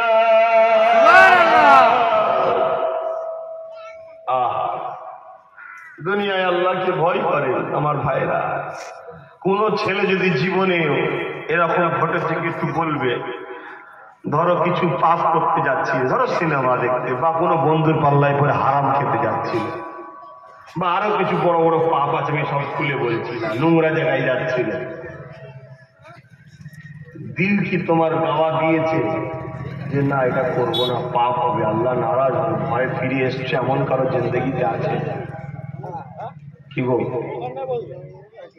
যদি কারো জিন্দগিতে এমন থাকে, জেনে রেখে দিও আমার আল্লাহ তোমাকে জান্নাতি বানিয়ে দেবে। জোরে বলুন সুবহানাল্লাহ। অতএব আগামী দিন কোনো পাপ কাজ করতে গেলে, সিনেমা দেখতে যাচ্ছ বা টিভি দেখতে যাচ্ছ, গান শুনছো, বা নোংরা কোনো জায়গায় যাচ্ছ, খারাপ লোকেদের সঙ্গে মিশতে যাচ্ছ, খারাপ লোকের ডাকে যাচ্ছ, বা কোনো মানুষকে লুটতে যাচ্ছ, জুলুম করতে যাচ্ছ, বা কোনো মানুষের মিথ্যা কেস করতে যাচ্ছ, যদি হঠাৎ করে তোমার দিলে মনে পড়ে যে আমার আল্লাহ আমাকে মাফ করবে না, আর ওই ভয়টা লেগে তুমি যদি ফিরে চলে আসো, আমার আল্লাহ তোমাকে জান্নাত যাওয়ার উপযুক্ত বানিয়ে দুনিয়া থেকে তুলবে। জোরে বলুন সুবহানাল্লাহ। মনে রাখবে তো আল্লাহকে। বলো না আল্লাহকে মনে রাখবে? আমার পদে কি আপনারা বেজার হচ্ছে? কেন মাঝে মাঝে একটা কথা বলছি, খারাপ লোকেদের সঙ্গে মিশবেন না, এই কথাটা বলা কি আমার অন্যায়? এ তো আমার কথা নয়, এ তো কোরআনের কথা। অকোন মাস দেখিন, সত্যবাদীদের সঙ্গে মিশুন, খারাপ লোকেদের সঙ্গে মিশবেন না। এবারে আসুন, সত্যবাদীদের সঙ্গে মিশলে কি লাভ হবে এ বিষয়ে একটু সংক্ষেপ করে বলে দিয়ে যায়। আল্লাহ নবী মদিনা নববী শরীফে বসে আছে, বুখারী মুসলিমের হাদিস। একটা মানুষ নবীর দরবারে চলে আসলো, আল্লাহ নবীকে সালাম দিয়ে বলতে লাগলো, ইয়া রাসূলুল্লাহ, হাবিবাল্লাহ, কিয়ামতটা কবে হবে? আল্লাহ নবী বলেছিলেন, এ ছেলে, কিয়ামতের জন্য তুমি কি করেছো বাবা?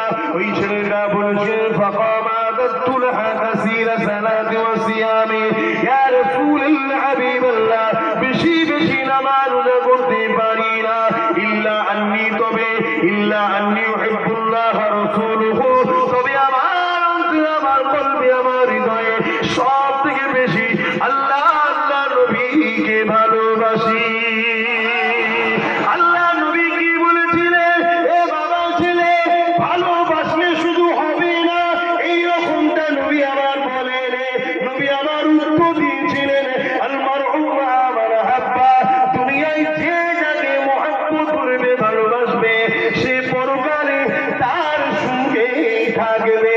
এই দুনিয়া জমিনে তোমার আর আমার বিচকারে দুটো দল দাঁড়িয়ে আছে, একটা ইবলিসের দল, একটা আল্লাহ পাকের রহমানের দল।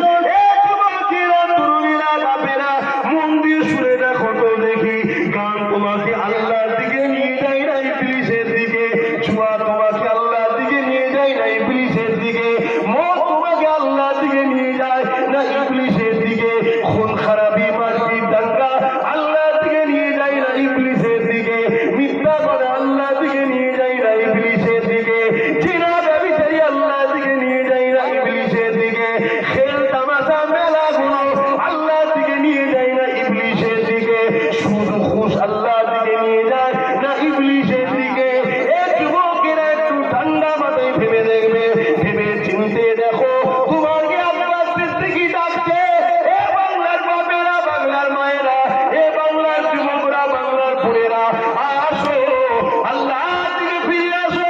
দুনিয়ার জমিন করবো আমরা, আমরা দুনিয়ায় সংসার করবো, কিন্তু মুহাম্মদ রাসূলকে ফলো করে দুনিয়ার জমিনে আমরা কারবার করবো, মুহাম্মদ রাসূলকে ফলো করে দুনিয়ার জমিনে আমরা ব্যবসা করবো, লেনদেন করবো, আত্মীয়তা করবো, ভালোবাসা করবো, আল্লাহ আল্লাহ রাসূলকে ফলো করে দুনিয়ার জমিনে নামাজ, রোজা, হজ, যাকাত, দান, খায়রাত করবো, আল্লাহ রাসূলকে ফলো করে দুনিয়ার জমিনে আমরা যদি অর্থনীতি দেখি, ওটা আল্লাহ আল্লাহ রাসূলকে ফলো করে দুনিয়ার জমিনে রাজনীতি আমরা করবো, ওটাও রাসূলকে ফলো করে দুনিয়ার জমিনে আমরা কোন লিডারকে সাপোর্ট করবো, ওটাও রাসূলকে ফলো করে দুনিয়ার জমিনে অন্য ধর্মের মানুষকে ভালোবাসবো, ওটাও রাসূলকে ফলো করে দুনিয়ার জমিনে দেশকে ভালোবাসবো, ওটাও রাসূলকে ফলো করে। কেননা রাসূল ছাড়া অন্য কাউকে ফলো করাতে ইসলামে জায়েজ নয়। এ যুবকেরা, তাই বলে দিই, একদিকে আব্বাস সিদ্দিকী তোমাদেরকে ডাকে নবীর দলের জন্য, নবীকে চিনাবে বলে, দুনিয়াদারিটাও করবে নবীকে দেখে, ওই রাস্তা দেখাবার জন্য। আর একদিকে তোমাকে কেউ ডাকে জুয়া, গেজা, মদদারি, গেজার দিকে। তোমরা নিজের বিবেককে প্রশ্ন করো, আল মারউ মা মান হাব্বা, দুনিয়ায় যে যার সঙ্গে থাকবে, পরকালে তার সঙ্গে থাকবে। এই দুনিয়ায় তোমার মনে হয় নবীর খানদানের সঙ্গে থাকবে, পরকালেও নবীর খানদানের সঙ্গে থাকবে। আর যদি মনে হয় না দুনিয়ায় আমি চোরের সঙ্গে থাকবো, গেজাখোরের সঙ্গে থাকবো, নারীকে বেউসুদি যারা করে তাদের সঙ্গে থাকবো, যারা গরিবকে লুটে তাদের সঙ্গে থাকবো, যারা এতিমদেরকে লুটে তাদের সঙ্গে থাকবো, যারা সমাজকে প্রতারণা করে তাদের সঙ্গে থাকবো, যারা মিথ্যা কথা বলে তাদের সঙ্গে থাকবো, যারা মসজিদকে ভাঙতে চায় তাদের সঙ্গে থাকবো, যারা আল্লাহ দিনকে মিটাতে চায় তাদের সঙ্গে থাকবো। মনে রেখে দেবে, কিয়ামতের দিনে তাদের সঙ্গে হাসর নাসর হবে।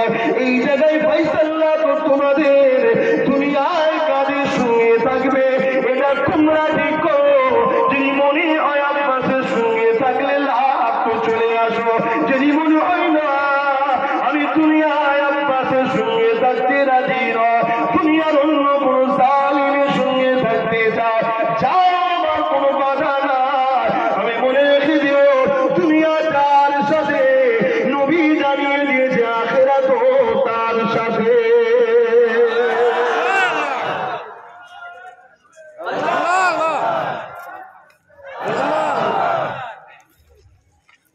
আজকে আমি ভুল করছি? আপনারা তো বাবা অনেক হুজুরের রস শোনেন, বড় বড় সব বক্তা হয়ে গেছেন। আল্লাহ কারো কোনো আপত্তি হচ্ছে? বলুন না মন করে, কোনো অসুবিধা নেই। এই দুনিয়ায় হক কথা বলতে গিয়ে ইমামে হোসাইনকে শহীদ হতে হয়েছে। দুনিয়ার তৎকালীন সময় বড় বড় মুফতি মৌলানা হযরতরা এজিদের সাথ দিয়েছিল, হোসাইনের সাথ দেয়নি। কেন? হোসাইন তখন দুর্বল ছিল, দুনিয়ার নজরে দুর্বল, মানে ক্ষমতা তখন হোসাইনের হাতে নয়। তাই ক্ষমতা, দুনিয়ার ক্ষমতার দিকে তাকিয়ে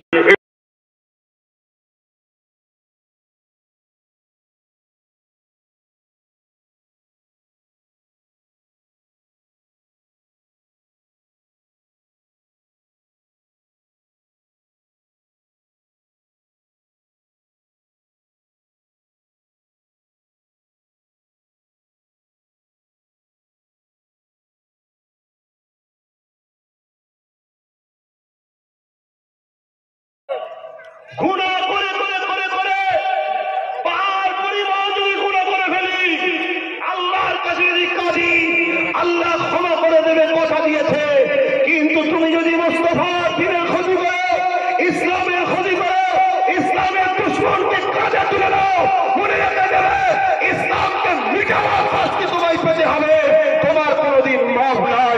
আজ বড় দুঃখের সাথে বলতে হয়, এই সমাজে মদের জন্য হাজার হাজার সংসার ভেঙে যাচ্ছে।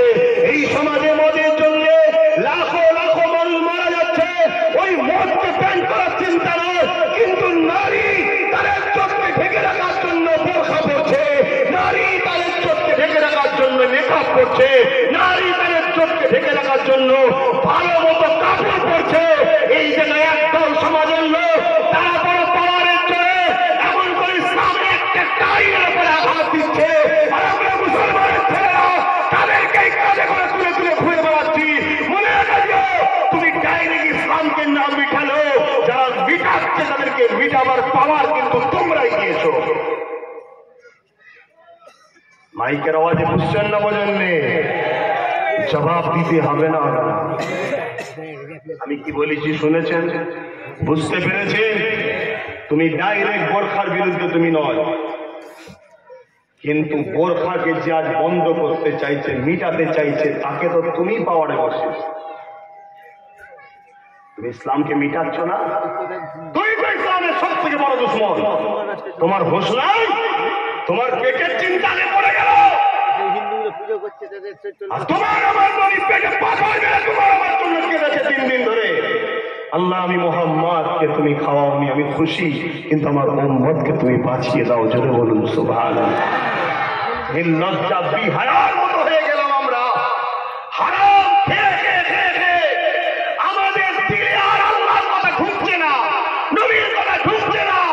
আল্লাহর পক্ষে, নবীর পক্ষে যখন আব্বাস সিদ্দিকী ডাকে, অমুসলিম আমায় কি গাল দেবে, অমুসলিম আমার বিরোধী কি করবে? আমার কওমের মধ্যে একদল হারামখোর আমায় গালি দেয়, আমার সমালোচনা করে।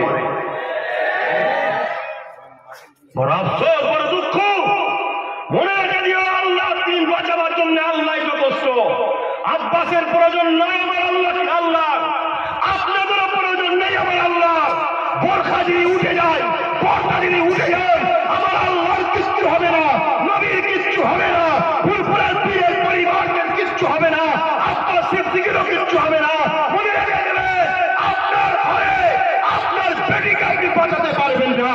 আপনার ঘরের বেটিকে রাত বাড়াতে অফিসার এসে তুলে নিয়ে যাবে, পরের দিন আপনার মেয়ে আলে হত্যা পাবে যদি হিফাজত পর্দা যদি উঠে যায়। ঠিক না বেটি? এই পর্দা আমাদেরকে সভ্যতা দেয়, এ পর্দা আমাদের নারীর মর্যাদা দেয়, এ পর্দা আমার বানানো নয়, আপনার বানানো নয়। যিনি মানুষ তৈরি করেছেন সেই মহান স্রষ্টার বিধান এটা। সেই বিধানকে ওরা মিটাচ্ছে কোন পাওয়ারে? যে পাওয়ারে ওরা বিধানকে মিটাচ্ছে, ওই পাওয়ারটাকে ওদের ঘরে আমরাই দিয়েছি। কর্ণাটকের খবর পাননি? পর্দার হয়ে যারা অভিযোগ করতে গিয়েছিল তাদের এটাকে পুরো খারিজ করে দিয়েছে। পর্দার পক্ষে কোনো কথা হবে না। অথচ আমার দেশের সংবিধান আমাদের পক্ষে থাকার পরও আতিবেরা সংবিধান এক তো বিরোধী, সাথে সাথে আমার ধর্মীয় বিশ্বাসের উপরে ফরজে আইনের উপরে আঘাত দিচ্ছে। শুনছেন না শোনেন? এখন কারো মনে হতে পারে কর্ণাটকে হচ্ছে তো আমরা বাংলার মুসলমান কি করব? তোমাদের তো এই জ্ঞানটা খুব ভালো আছে। ও পাড়ায় বাটফুলু হলে এই পাড়ায় ইঞ্জেকশন আগে মুরগিকে দাও কেন? এদের না ভাইরাসটা চলে আসে, ঠিক না বেটি? এর বুদ্ধি তো খুব ভালো রয়েছে। তাহলে কর্ণাটকে যদি হইতে পারে, আপনার বাংলায় এসে বেশি করে সময় লাগবে। আর আপনার বাংলায় পর্দার বিরোধী এসেছে না আসেনি? একটু কথা বলুন। আপনারা জানেন 3700 কম বেশি মেয়ে শুধু মাথা ঢাকার জন্য পুলিশের চাকরিতে সবকিছু থাকার পরও বসতে পারে না এই বাংলায়। এই বাংলায় ওই 3700 বোনকে, 3700 বেটিকে আল্লাহর বিধান মতে কাপড় দিয়াকে করার জন্য তাকে এই বাংলাদেশ পুলিশের ডিপার্টমেন্টের পোস্টে তাকে দেওয়া হয়নি। আর এই 3700 বোনকে যারা বসতে চাইবে তাদের থেকে বড় দুশমন হলো আপনারা 28% তাদেরকে ক্ষমতা দিয়েছে। তৈরি থাকেন কিয়ামতের দিন জবাব দিবার জন্য। তৈরি থাকেন, আপনার দেশ আপনাকে জাহান্নামে নিয়ে যাবে, মনে রেখে দেবেন। আপনি দুনিয়া দুনিয়া করছেন না। দুনিয়া আপনার খেয়াল নেই? পেপার পত্রিকা দেখেন না? মিডিয়া দেখেন না? গত 3 দিন আগে 4 দিন আগে উত্তর 24 পরগনা টিটাগড় এলাকায় বোরখা পরে স্কুলে নিকাব করে যাওয়ার জন্য, হেজাব করে যাওয়ার জন্য, ইসলামিক ইউনিফর্মে যাওয়ার জন্য তাকে বার করে দেওয়া হয়েছে। আপনার বোনকে যারা বার করেছে ওদেরকে তো পাওয়ার আপনারাই দিয়েছেন। আর আজকে আমি আব্বাস সিদ্দিকী হুজুর এসে চিল্লাচ্ছি। হুজুর কি করবে? হুজুর কি করবে? আমার কথায় বেজার হচ্ছেন তো? যদি ভুলটা বুঝতে পারেন তওবা করে খোদার কাছে আজকে দুপুর বেলায় কেঁদে নেবেন নামাজে যে আল্লাহ একটা বার সুযোগ দেন, এ ভুল আমরা শুধরে নেব। শুধরাবেন? শুধরাবেন? তাহলে আমাদেরকে তৈরি হতে হবে। আর সময় নেই, সংগ্রাম করতে হবে, লড়াই করতে হবে। পারবেন না? পারবেন না?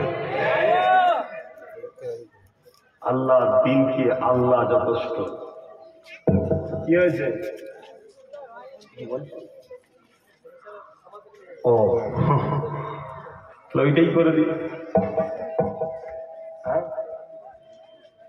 আর পরে না, ওইটাই আগে করে দিই, না কষ্ট হবে। আমি যা বলছি আরো কারো লাগছে। এই কার কার কষ্ট হচ্ছে? যদি ঈমান থাকে কষ্ট হবে না। আর ঈমান যদি চলে যায় তাহলে তোমার বোরখার কথা শুনে কষ্ট হবে।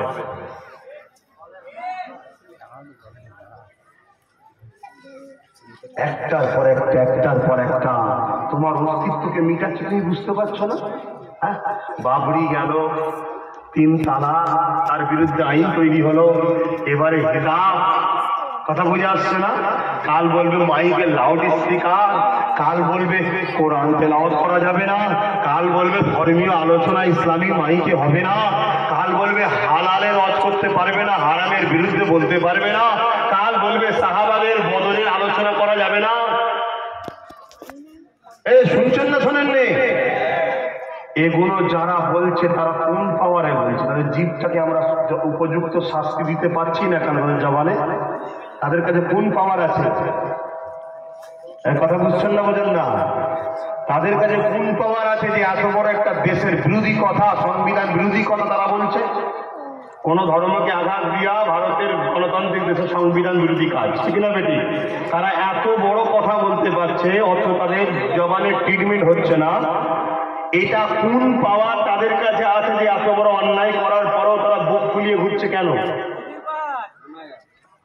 ওই পাওয়ারটা তাদের ঘরে কারা দিয়েছে? জোরে বলুন। লজ্জা করছেন? জোরে বলুন কারা দিয়েছে? 75-76 বছর ধরে আমরাই তাদের হাওয়া দিচ্ছি, আমরাই হাওয়া দিয়ে চুলোর আগুন গরম করে ভাত তৈরি করি, তাই তো তারা বসে খায়। শুনছেন না শোনেন নে? এখনো কি আপনারা ঘুমোবেন? যদি কেউ এখনো অন্যদিকে থেকে থাকেন, আমি দোয়া করি আল্লাহ তাদেরকে ফিরিয়ে আনুন। বলুন আল্লাহ আমিন। আরো জোরে বলুন আল্লাহ আমিন। আল্লাহ তাদেরকে হেদায়েত করে বলুন আমিন। যদি না জাগো আল্লাহ দিনের জন্য আল্লাহ যথেষ্ট। আবার বলছি, আল্লাহ দিনের জন্য আল্লাহ যথেষ্ট। কিন্তু আমার আল্লাহ কোরআনে বলে দিয়েছে, আমায় ছেড়ে, আমার হাবিবকে ছেড়ে যাদেরকে নিয়ে বেশি হুড়োহুড়ি করবি তাদের হাতেই তোদেরকে আমি মিটাবো। সেটা হচ্ছে না, হয়নি? আমরা আল্লাহকে ছেড়েছি না ছাড়িনি? রসুলকে ছেড়েছি না ছাড়িনি? হ্যাঁ,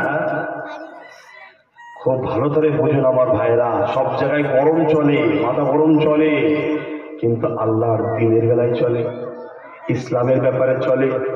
এতটুকু দরদ যদি না থাকে তাহলে ঈমান আছে কোথায়? এই নামের আগে মোহাম্মদ লিখলে আর আব্দুল করিম, আব্দুল জব্বার, আব্বাস নাম রাখলে মুসলমান? আমার ইসলামের প্রত্যেকটা কাজকে পছন্দ করে মেনে নিয়েছে যারা, হয়তো বাস্তবে রূপ দিতে পারেনি, সবার মুখে দাঁড়িয়ে, ঠিক না বেঠিক? কিন্তু দাঁড়িটা নবীর সুন্নত মানেন না, মানেন না? দাঁড়িটাকে ভালোবাসেন না, বাসেন না? যখন দাঁড়ির বিরোধী কিছু কথা হবে, যে দাঁড়ি রাখেন তারও দিনে যদি লাগে, জানতে ওর মধ্যে ঈমান আছে, কিন্তু বদমাইশে খেয়ালে ও রাখেন, ও গুনাহ করছে, কিন্তু বেঈমান নয়। কিন্তু দাঁড়ি যারা বলছে রাখতে দেবো না, আর তাদেরকে যদি হাততালি দিয়ে সাবাসি নেই, ঠিক আছে দাঁড়ি চাটাও, দাঁড়ি চাটাও, তাহলে জানতে হবে ও মুসলিমদের ঘরে জন্ম নিয়েছে ঠিকই, কিন্তু আমার ঘরের প্রোডাক্ট নয়। এ কথা বুঝতেন না? বোঝেন? প্রোডাক্ট অন্য জায়গা থেকে চলে এসেছে। কথা খারাপ, কি করবো বাবা? নাই তো আল্লাহ আমায় মারবে। তার থেকে ভালো দাওয়াত করিস নি বাবা, আসবো না, বলবো না। কেন? আমি তো বাদ এসেছি নবীর মেম্বারে, এখানে নবীর কথা বলবো, জবানে কথা দিয়েছে আল্লাহ, আল্লাহর কথা বলবো, ঠিক না বেঠিক? অতএব বাপ মনে রেখে দিও, মদ খাওয়া যেমন হারাম, মদকে সমাজে বন্ধ করাটা তেমন হালাল। এটা আমাদের দায়িত্ব, মদকে বন্ধ করা। এটা কাদের দায়িত্ব? জোরে বলুন। আমরা মদ বন্ধ করছি, আর না মদকে যারা সমাজে প্রতিষ্ঠিত করতে যায় তাদেরকে সাপোর্ট করছি? কোনটা? তাহলে আমরা অন্যায় করেছি না করিনি? এই অন্যায় থেকে ফিরবেন না, ফিরবেন না? আল্লাহকে সাক্ষী রেখে বলুন আলহামদুলিল্লাহ। আপনার একটা শেষ কথা বলবো, মুনাফিক কাকে বলে? মুখে এক, দিলে আর এক। এটা নাকি আমি কাউকে জোর করছি? এই কাউকে জোর করছি?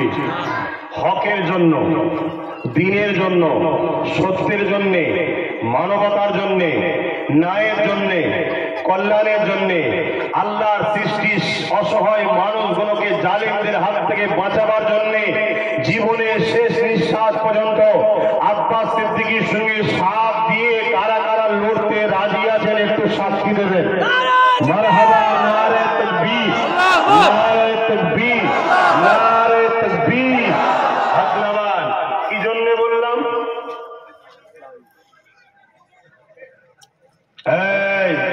কি জন্য বললাম? ন্যায়ের জন্যে, সত্যের জন্যে, কল্যাণের জন্যে। ভালো করে শোনেন, আর একবার হাত তুলবো। তাদের মন যাবে তুলবেন, যাদের মন যাবে না তুলবেন না। আমি কারোর উপর জুলুম করতেছি না। তারপরে দোয়া করবো না, দোয়া করবো না, চলে যাবো। শুনছেন?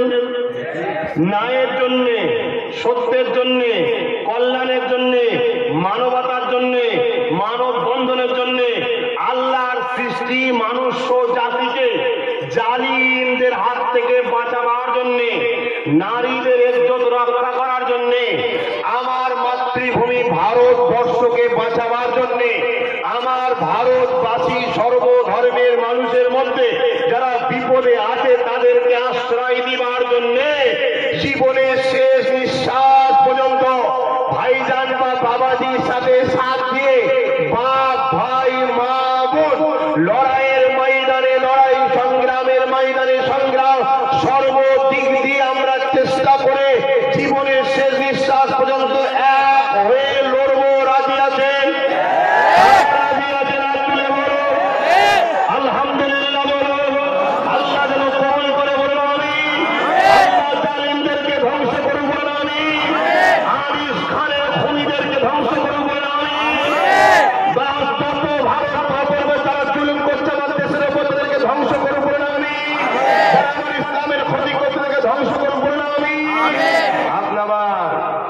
এই টোটাল যা কিছু বললাম কার জন্য করব? জোরে বলুন। আমরা ইসলামকে বুঝতে এখনো পারিনি বাবা। আমরা মনে করেছি নামাজ, দাড়ি, টুপি, তসবিহ, জলসা মাহফিল, কোরআন তেলাওয়াত, রোজা রাখা, হজ করা, এগুলো ইসলাম। মানুষকে ভালোবাসা ইসলাম না? ইসলাম নয়। অন্য ধর্মের মানুষকে ভালোবাসা ইসলাম না? ইসলাম নয়। দেশকে ভালোবাসা ইসলাম না? ইসলাম নয়। দেশবাসীকে ভালোবাসা ইসলাম না? ইসলাম নয়। পাড়া প্রতিবেশীকে ভালোবাসা ইসলাম না? ইসলাম নয়। নাই প্রতিষ্ঠিত করা ইসলাম না? ইসলাম নয়। তাহলে সবটাই কার জন্য? নাইকে প্রতিষ্ঠিত করা, অন্যায়কে মিটিয়ে দেওয়াটাই হলো মুহাম্মদ রাসূলের কাজ। এটা করা হলো আমাদের জন্য সুন্নাতে রাসূল। জোরে বলুন সুবহানাল্লাহ। আমার সাথে থাকবেন তো? কাল বিক্রি হয়ে যাবেন না তো? কারো রক্ত চক্ষু দেখে ভয় খেয়ে পালাবেন না তো? তাহলে এর জন্য আমাদের ঘরে আজ থেকেই তওবা করে দোয়া নিয়ে ঘরে যে এখন থেকেই তৈরি হতে হবে, একদম সর্বদিকে তৈরি, কোন দিক দিয়ে যেন কমজোরি না থাকে। একটা লড়াইয়ের ময়দান, যুদ্ধের ময়দান, সংগ্রামের ময়দান, নাইকে প্রতিষ্ঠিত করার ময়দানে নামছেন, অন্যায়কে মিটাবার জন্য নামছেন, মানুষের কল্যাণের জন্য নামছেন, আল্লাহকে খুশি করার জন্য নামছেন। জানের ময়া নয়, অর্থের ময়া নয়, কোন জেল জরিমানার ভয় নয়। কথা বুঝছেন না? বোঝেন না? 130 কিলোমিটার দূরে এসে বুক খুলিয়ে কথা বলে যাচ্ছেন, গ্রামের মানুষের গলা থেকে আওয়াজ বেরোচ্ছেন কেন? ভয় পাচ্ছেন? যখন আপনি ভাববেন একটা বড় পুকুর, বড় পুকুর সাঁতার কেটে পার হওয়ার জন্য আপনি যাচ্ছেন, যাচ্ছেন যাচ্ছেন যাচ্ছেন যাচ্ছেন, কিচ্ছু হয়নি। বিশখান পরিমাণ যে যদি আপনি একবার ঘুরে ঘাটের দিকে তাকান, আপনি আর আগাতে পারবেন না, আপনি উনি ঘাবড়ে যাবেন। অতএব পিছনে কি ঘটছে দেখার সময় নেই। আমাদের জান হোসাইন হুজুরের থেকে দামি নয়, ঠিক না বেটি? আমাদের জান হযরতে সালাউদ্দিন আইবির থেকে দামি নয়। আমাদের জান মহান আল্লাহ দিয়েছে তার নাই সত্য মানুষকে ভালোবাসার জন্য, ঠিক না বেটি? তাই আমি বিদায় নিচ্ছি। বিদায় নেবার আগে একটু সালাম দেবো, তারপর দোয়া করবো। ইয়া নবী সালাম।